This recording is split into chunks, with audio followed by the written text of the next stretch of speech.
पांडवों को तुम रखो, मैं कौरवों की भीड़ से, तिलक शिकस्त के बीच में जो टूटे ना वो रीढ़ में। सूरज का अंश हो के फिर भी हूं अछूत मैं, आर्यवर्त को जीत ले ऐसा हूं सूत पूत मैं।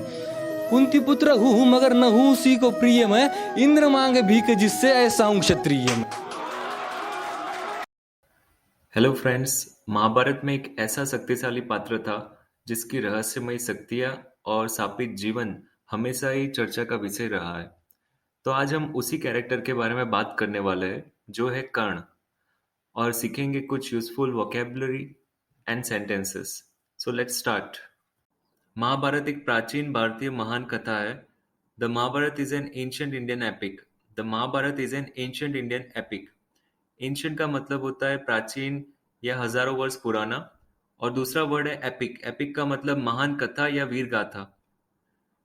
नेक्स्ट, कर्णा उस समय के सबसे महान धनुर्धारियों में से एक थे।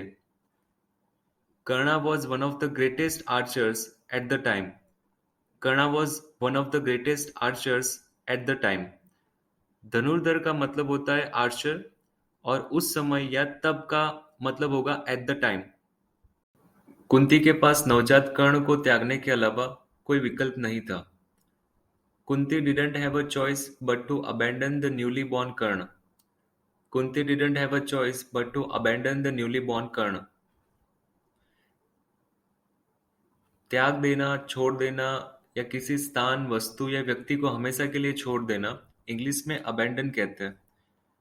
It's a verb. Second form will be abandoned. Third, abandoned. कर्ण एक सारथी के बच्चे के रूप में बड़ा हुआ। कर्ण grew up as a charioteer's child. Karna grew up as a charioteer's child. सारथी को चैरियटर और रथ को हम चैरियट कहते हैं।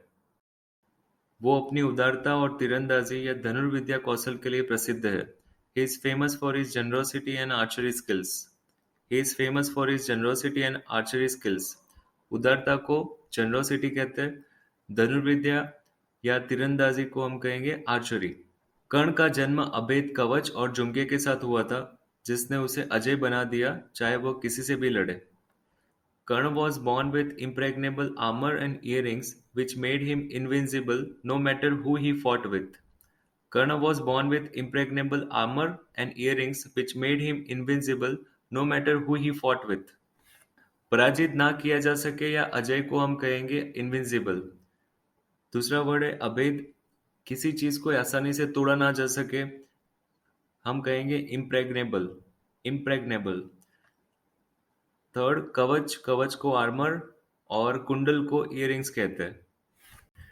इंद्रदेव कवच और झुमके के बारे में जानते थे और उन्हें कर्ण से कैसे भी करके या किसी भी तरीके से लेने की योजना बनाई थी। Indradev knew about the armour and earring and plan to take them from Karna by hook और crook. Indradev knew about the armour and earrings and plan to take them from Karna by hook और क्रुक।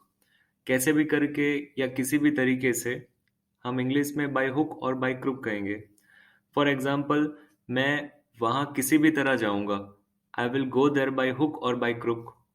इंद्रदेव एक ब्राह्मण के वेश में आए और कवच और झुमके मांगे। Indradev came disguised as a Brahmin and asked for the armour and earrings. Indradev came disguised as a Brahmin and asked for the armour and earrings. वेश में आना, रूप या आवाज को ऐसे बदल लेना ताकि पहचाना ना जा सके, इंग्लिश में डिस्गाइज कहेंगे। Disguise, it's a verb. Second form will be disguised. Third, disguised. Karna ने योजना को समझ लिया और ब्राह्मण को पहचान लिया, लेकिन उसने फिर भी खून से सना हुआ कवच और झुमके दे दिए। Karna understood the plan and recognized the Brahmin, but he still gave away blood wrapped armor and the earrings.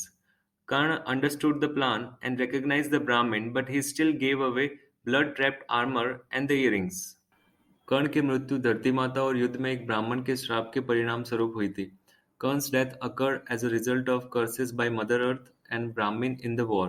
Karn's death occurred as a result of curses by Mother Earth and a Brahmin in the war. के परिणाम स्वरूप we say as a result of। किसी को गाली या शाप देना, we will say curse। कुछ घटित हो जाना, we will say occur। That's it friends, please revise all the words properly। अगर ये वीडियो अच्छी लगी तो like, share and please subscribe my channel. Thank you so much for watching।